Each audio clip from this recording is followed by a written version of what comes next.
La question que nous devons toujours nous poser est de quelle manière ceci ou cela nous conduit-il à Christ? Dans quelle mesure ceci signifie-t-il un accroissement de Christ, une connaissance de lui d'une manière vivante et expérimentale? Nous cherchons ce qui est de Christ. Nous ne sommes pas intéressés par quoi que ce soit d'autre, car Dieu n'est pas intéressé par quoi que ce soit d'autre. Dieu n'est pas occupé simplement à la gestion d'un univers merveilleux, à regarder sa souveraineté opérer dans ce monde, à seulement voir comment du mal il peut en sortir le bien et à gouverner toutes choses à ses propres fins. Dieu est intéressé par une seule chose, apporter toutes choses à son Fils et introduire son Fils en toutes choses. Il a une unique pensée. Elle est complète, vaste et comporte plusieurs aspects, mais elle est unique. Ainsi, nous avons une pensée seulement une. Il ne s'agit pas de combien nous pouvons faire pour le Seigneur et de quel degré de connaissance nous avons de la vérité chrétienne. Il ne s'agit pas du tout de choses, mais de Christ. Toute notre course ici-bas consiste à apprendre Christ. Et si nous vivons de manière spirituelle lors de notre dernier souffle, notre cri sera encore que je puisse le connaître.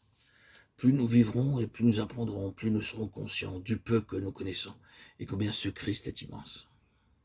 À présent, nous voyons dans les Lévites en tant que type un exemple concret des pensées de Dieu menant à Christ.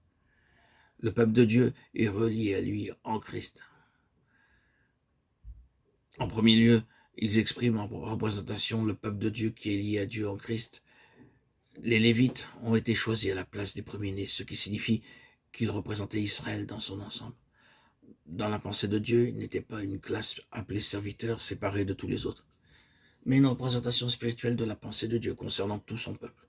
Tous les enfants d'Israël devaient être des Lévites.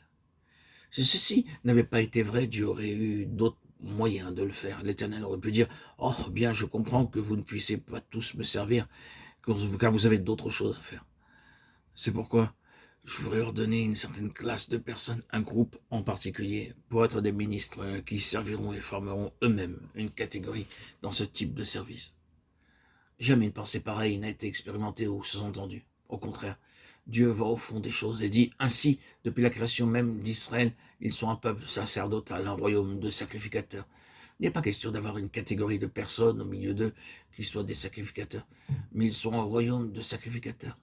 Les Lévites ne sont que l'expression de la pensée de Dieu concernant tout son peuple, et dans la mesure où celle-ci est sacerdotale en nature et fonction. Il s'agit de Christ et Christ au centre. Dieu et son peuple amenés dans une unité sur un fondement sacerdotal, sur une base sacerdotale, une base de médiation, une base sacrificatoire, une base de sang.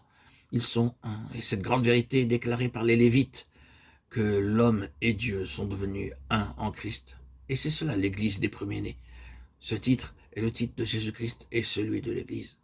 Il y a une seule appellation, il est le premier-né, ils sont les premiers-nés, les deux sont régis par ce titre unique.